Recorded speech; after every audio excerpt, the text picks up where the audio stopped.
Bonsoir à toutes et à tous. Guinée Info, les titres du journal de l'eau potable pour la ville de Bokeh. C'est un engagement du chef de l'État et la Société des eaux de Guinée vient d'achever le premier lot de ce projet. Et puis un bac pour les populations du Wassoulou. Il va assurer la traversée du coup désenclaver certaines zones de production de Mantiana. Enfin, le bout du tunnel pour les jeunes en quête du premier emploi. C'est pour bientôt avec le projet de vulgarisation du nouveau code du travail qui valorise la promotion de la main-d'œuvre locale. Voilà pour le titre. Encore une fois, bonsoir à toutes et à tous. À la une de ce journal, la Confédération patronale des entreprises de Guinée vient de mettre en place ses nouveaux bureaux exécutifs au nombre de 29. Ses membres sont venus présenter au président de la République la nouvelle configuration de cette organisation patronale. Sanassi Keita nous fait le point. En voulant imprimer une nouvelle dynamique à la CEPEG, Confédération patronale des entreprises de Guinée, les membres de cette organisation viennent de passer à l'action, celle de procéder rapidement à de nouvelles élections des représentants.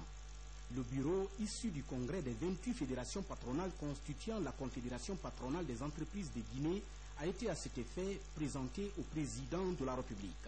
Voici, Monsieur le Président de la République, le bureau issu du congrès des 28 fédérations patronales constituant la Confédération patronale des entreprises de Guinée, auxquelles s'ajoutent des personnalités qui ont été coptées du fait de leur apport dans l'économie nationale. Et l'article 52 des statuts de la Confédération nous permet de procéder à un élargissement parce que nous voulons un bureau inclusif qui prennent en charge et qui tiennent compte de l'ensemble des préoccupations du secteur privé. L'Union pour un patronat fort et représentatif. Voilà en substance le message du président de la République à ses nouveaux membres de la Confédération patronale des entreprises de Guinée. Toute personne qui est industrielle en Guinée, quelle que soit sa nationalité, fait partie du patronat. Donc c'est ce que je sais tout simplement. Donc je félicite le nouveau bureau de la présidence et tout le nouveau bureau. Et j'espère que vous allez travailler dans l'harmonie afin que le patronat guinéen soit considéré et à l'intérieur et à l'extérieur. Donc je vous souhaite bonne chance et je vous remercie. Le gouvernement sera toujours aux côtés parce que nous voulons développer. Malheureusement, l'Ebola est venu nous fatiguer. Ce nouveau bureau, composé de 29 membres, a à sa tête Hadjanima Traoré, qui a été réélu à l'unanimité pour un mandat de 5 ans, renouvelable une fois. Nous avons tenu compte du décret que le président a signé, qui a demandé le renouvellement des élections sociales au niveau des syndicats des employeurs comme au niveau des syndicats des travailleurs. C'est après ça qu'on a décidé à renouveler notre patronat et on a mis un bureau exécutif de 29 membres qui a élargi, et au niveau de ce bureau exécutif, c'est le seul patronat qui a 28 fédérations patronales composées des industriels, des banquiers, des assureurs. 29 membres composent donc le nouveau bureau de la CEPEG. Mais ces responsables n'entendent pas se limiter seulement à ce niveau. Ils comptent appliquer également l'article 52 des statuts de la Confédération qui leur permet de procéder à un élargissement en vue d'un bureau plus inclusif. L'intégralité de cette rencontre, c'est juste après le journal. De son côté, le premier ministre chef du gouvernement a reçu en audience le nouvel ambassadeur de l'Inde en Guinée. Les entretiens entre les deux personnalités ont porté essentiellement sur la lutte contre l'épidémie d'Ebola et la situation de l'économie guinéenne. Compte rendu d'audience, Adi Kamara Kabasouma, Ousmane Souma. Prince Batia, c'est le nouvel ambassadeur de l'Inde en Guinée basé à Abidjan. Il est venu chez le Premier ministre pour discuter d'un certain nombre de sujets relatifs à la situation macroéconomique de la Guinée, à la promotion sociale et à la gestion de la fièvre hémorragique à virus Ebola en Guinée. Présentement, je suis venu pour dire que nous vous soutenons concernant Ebola dossier bilatéralement avec Santé mondiale et les Nations Unies. Nous avons donné un important montant. Nous avons une bourse de 35 personnes chaque année. Si on consomme ça, on peut avancer encore plus le nombre de Guinéens pour être formés à Inde. 2 lignes de crédit gouvernement indien a accordé spécialement l'agriculture, 60 millions de dollars, et dans la santé, 35 millions de dollars. Ligne de crédit est accordée pour la Guinée. L'occasion était opportune pour le Premier ministre de dérouler la politique du gouvernement en matière de relance de notre économie, les réformes entreprises dans les domaines de la santé, de l'éducation, de l'énergie et de la promotion du secteur privé. Au finish, Mohamed Seydou Fofana a insisté sur l'appui de tous les partenaires et amis de la Guinée en vue de briser les derniers foyers de résistance face à Ebola. Dans l'actualité, encore une bonne nouvelle pour booster l'économie guinéenne avec cette signature de 2 conventions. La première avec la France qui débloque la bagatelle de 15 millions d'euros pour la relance du programme d'appui aux collectivités villageoises. Et la deuxième avec l'Union européenne qui appuie les services du ministère des Finances à hauteur de 8 millions d'euros. Explication Boubacarba.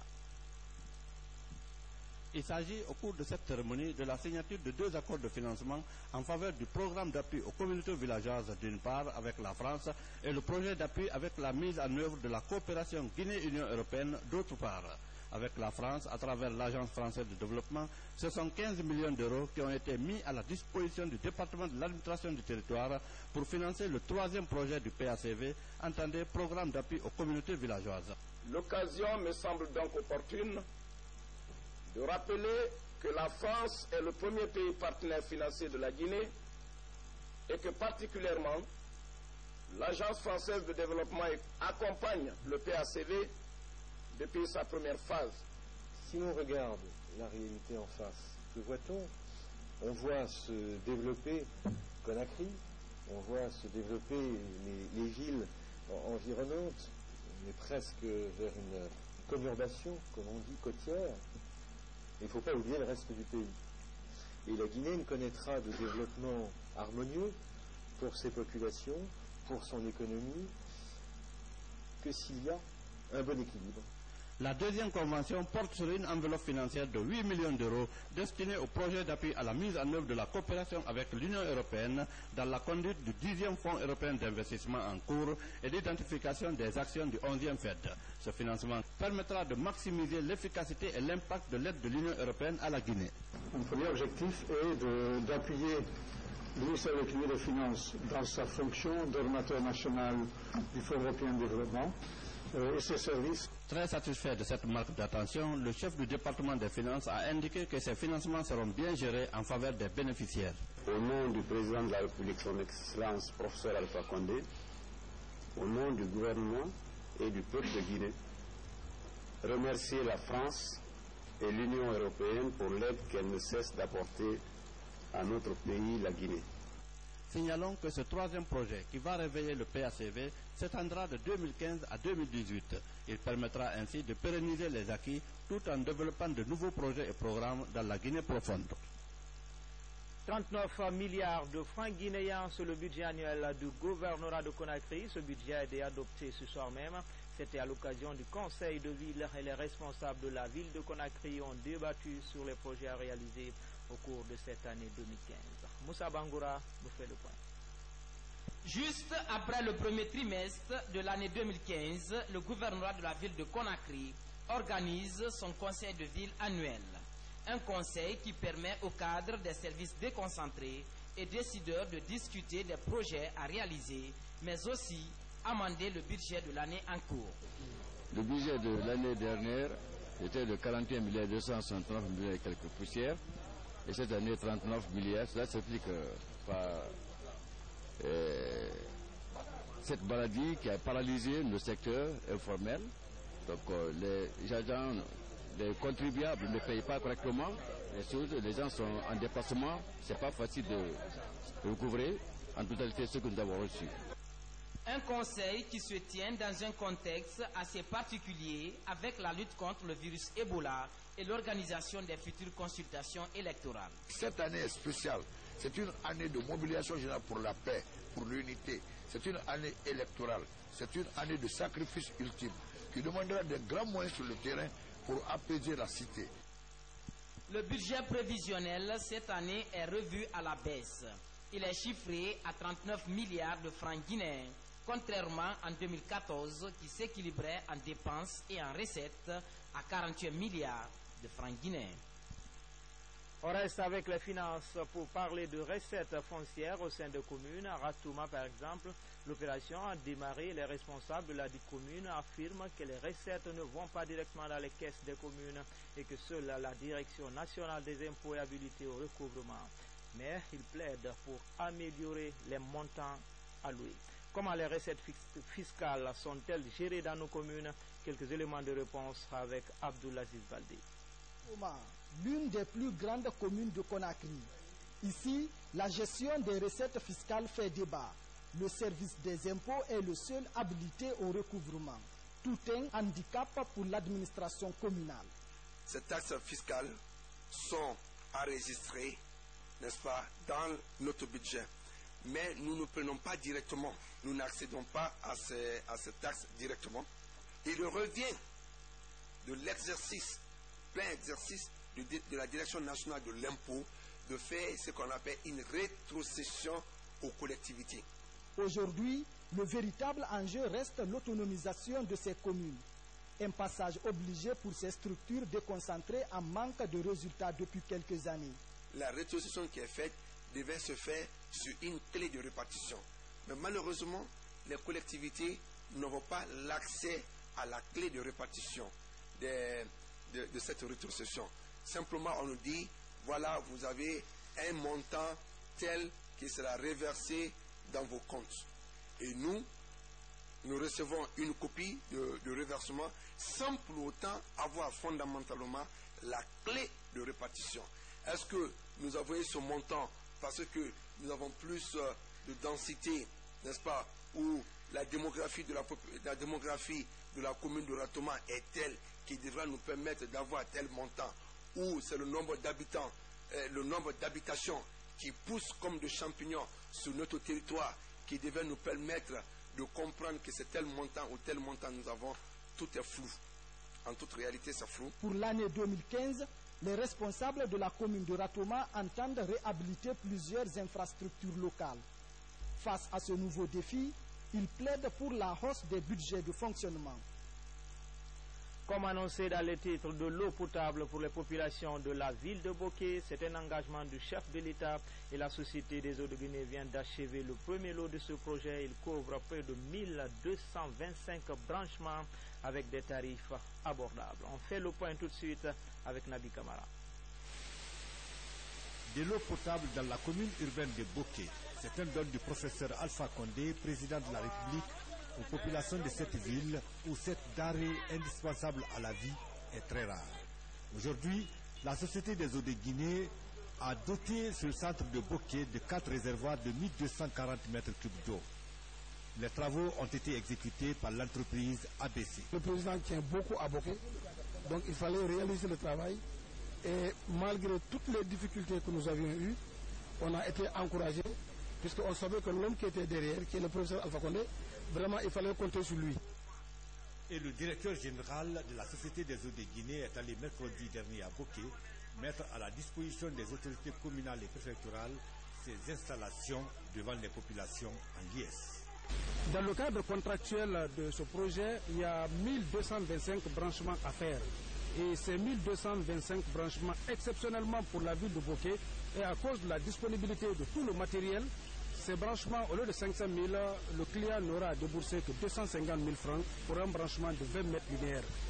Et les gens auront l'occasion de bénéficier de ce bijou que le chef de l'État vient d'offrir à cette ville de Boké. Les autorités et la population de Boké prendront toutes les dispositions, non seulement pour sécuriser les lieux, mais en fait l'opportunité qu'on vient de nous donner aussi, le branchement de 1225 branchements, la sensibilisation va être faite à la population n'attendait que ça. Hier même j'étais en réunion avec les conseils de quartier et les chefs de secteur pour protéger comme la prunelle de leurs yeux, n'est-ce pas, les installations qui viennent d'être réalisées.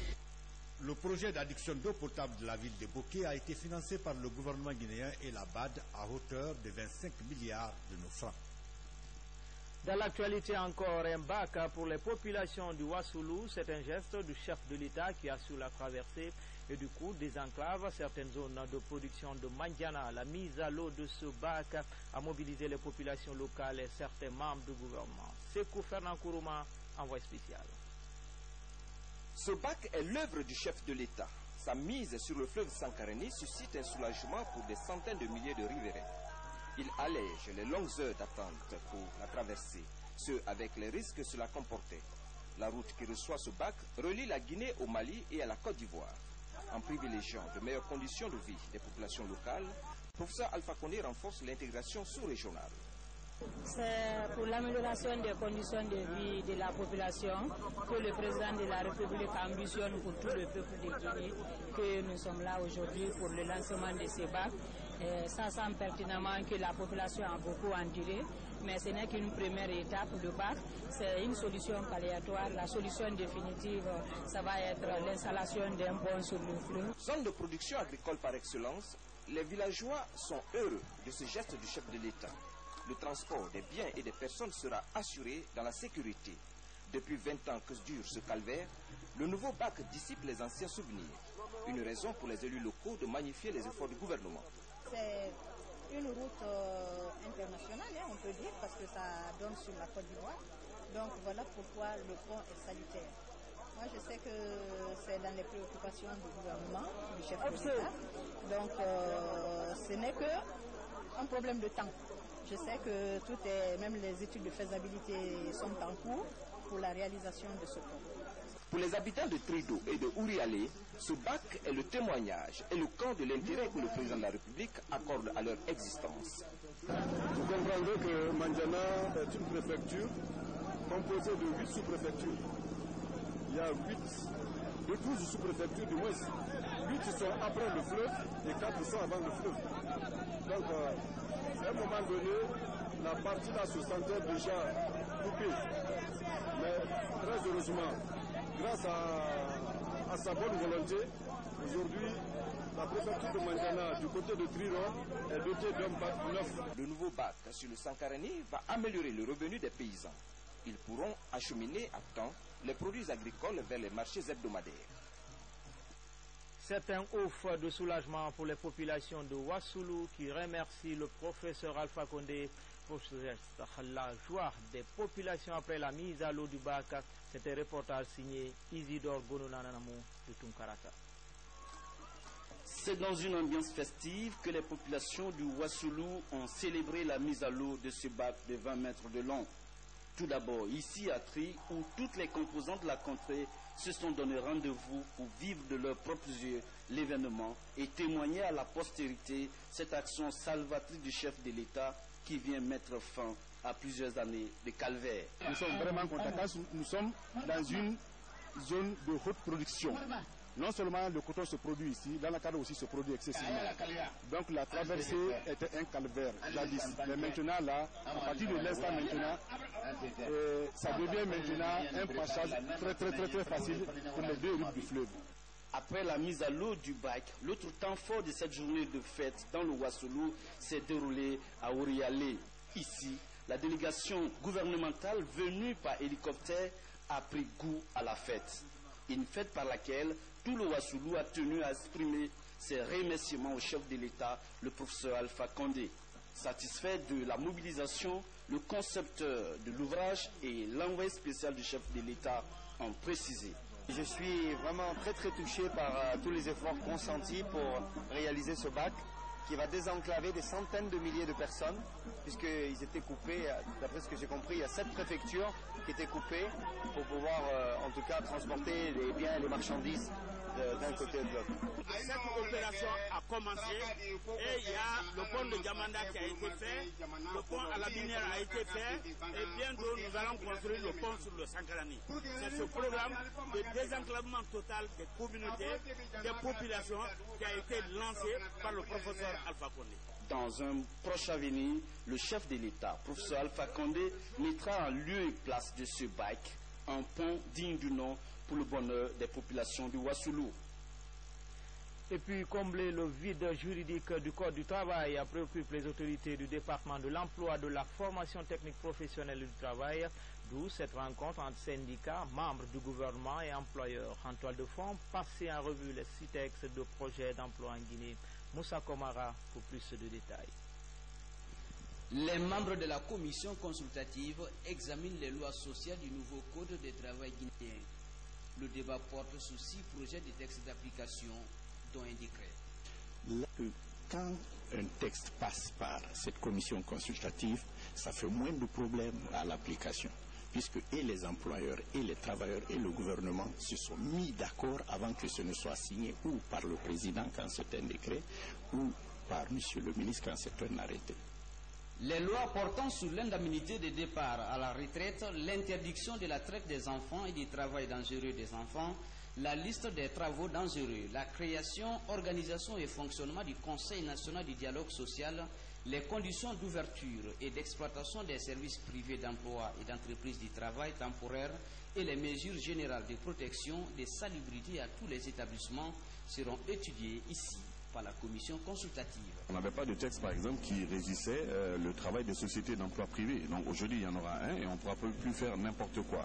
La protection des mineurs n'existait pas de manière formelle en matière de travail. On met une liste, on va avoir une liste de travaux dangereux, en tout cas considérés comme étant dangereux. Ça ne sera plus l'employeur qui décidera si oui ou non tel travail est dangereux pour un enfant. La loi va le déterminer. Le dialogue social, c'est en soi une innovation, ça n'existait pas. Un conseil qui, de manière permanente, sera là pour rapprocher les positions des travailleurs, des employeurs et de l'État, c'est également une innovation. Cette première session de la commission consultative va durer une semaine. Elle sera assortie des propositions concrètes permettant de doter la Guinée de meilleurs tests juridiques. Justement, cette question, comment promouvoir la main-d'œuvre locale à travers la formation des jeunes Guinéens?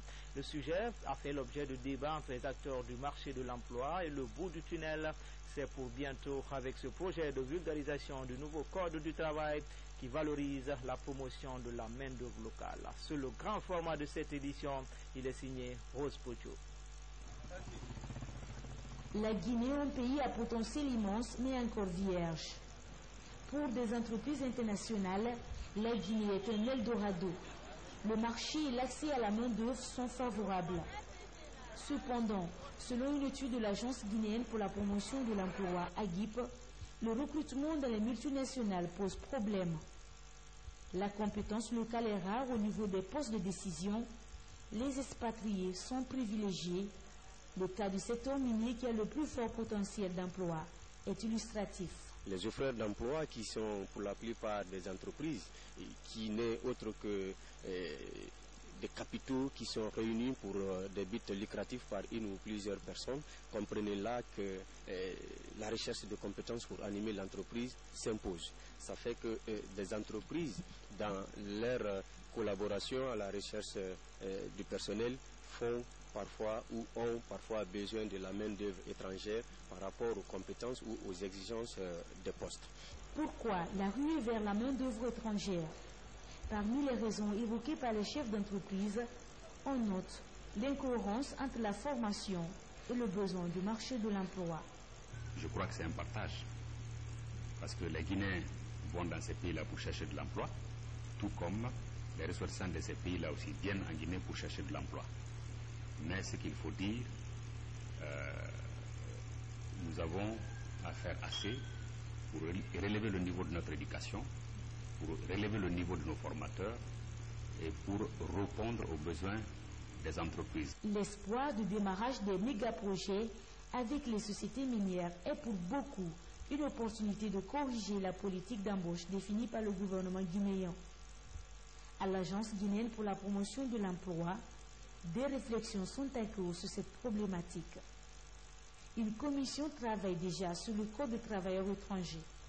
Nous sommes sous l'égide d'une nouvelle réglementation.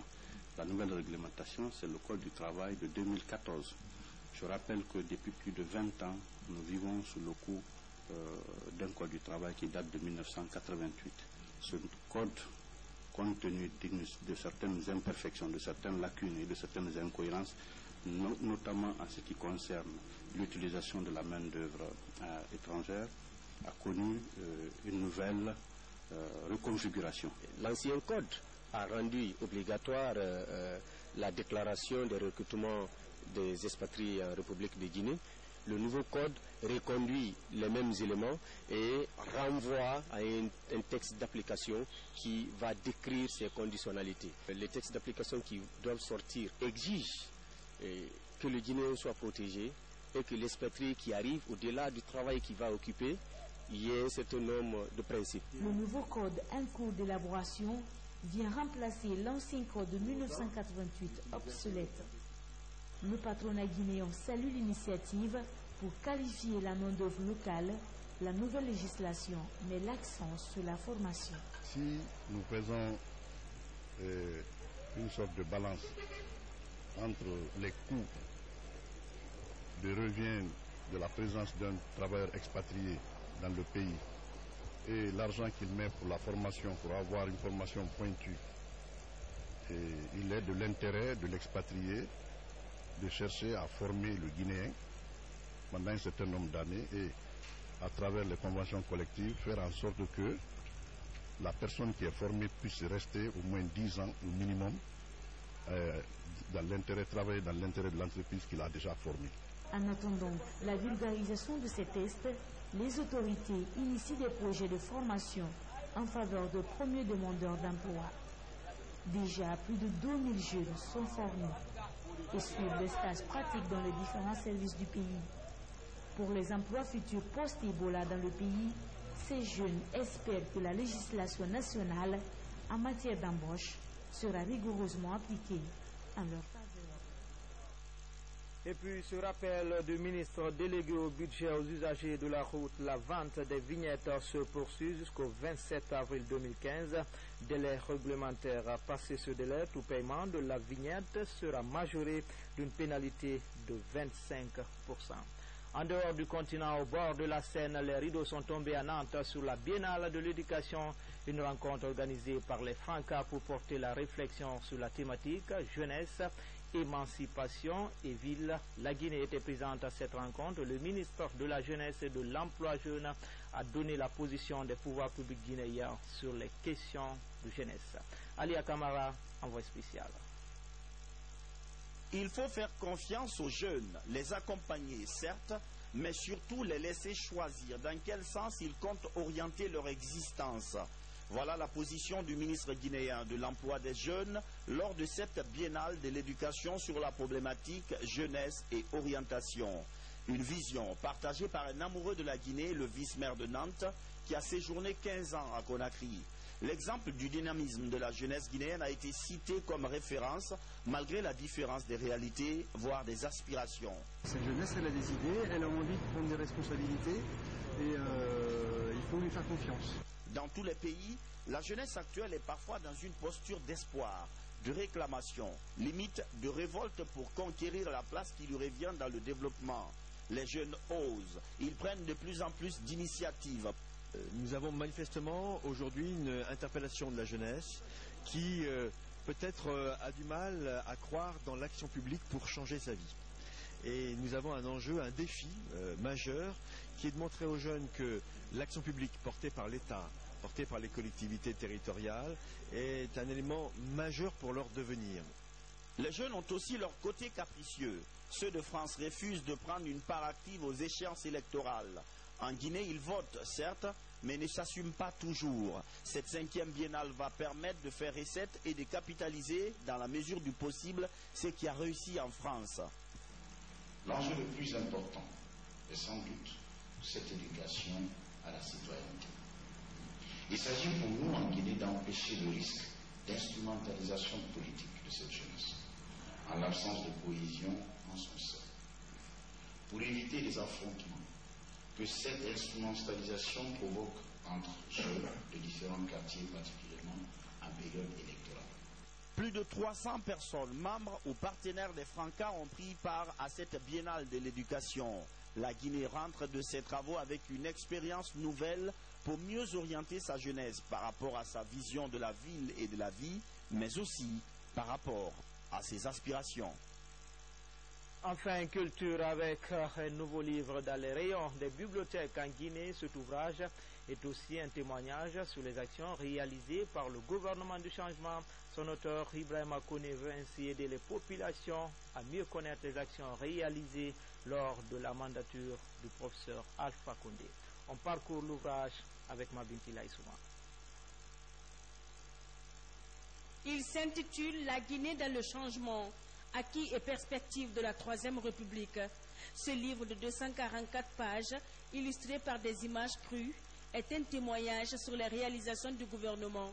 L'électricité, les travaux publics et l'agriculture sont entre autres domaines touchés par l'auteur, pour mieux édifier la population sur la vision d'émergence prônée par le professeur Alpha Condé. Et ce que nous attendons aujourd'hui en tant que maison éditrice de cet ouvrage, c'est de pouvoir divulguer, reproduire à une quantité suffisante pour que tout Guinéen qui est en âge de pouvoir lire, tout cadre guinéen puisse avoir dans sa bibliothèque, quelque part sur son bureau, cet ouvrage pour pouvoir comprendre réellement le travail, les réalisations de la Troisième République et de Monsieur le Président de la République.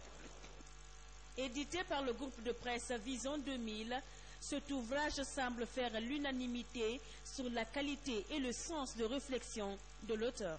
Le livre est intéressant, les jeunes doivent s'en approprier parce que c'est dans le domaine culturel. Or, le domaine culturel est le domaine du savoir. Le domaine du savoir est un domaine inextensible que personne ne peut éteindre. Nous avons pu récapituler les 4 ans de gouvernance de la Troisième République pour mettre en valeur toutes les réalisations faites afin que le peuple de Guinée, que l'opinion internationale se rende compte de la profondeur des actions réalisées par le chef de l'État dans l'intérêt des populations guinéennes. Ce livre vient enrichir le répertoire des lecteurs guinéens.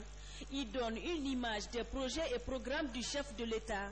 L'auteur travaille déjà sur la 2e édition de cet ouvrage.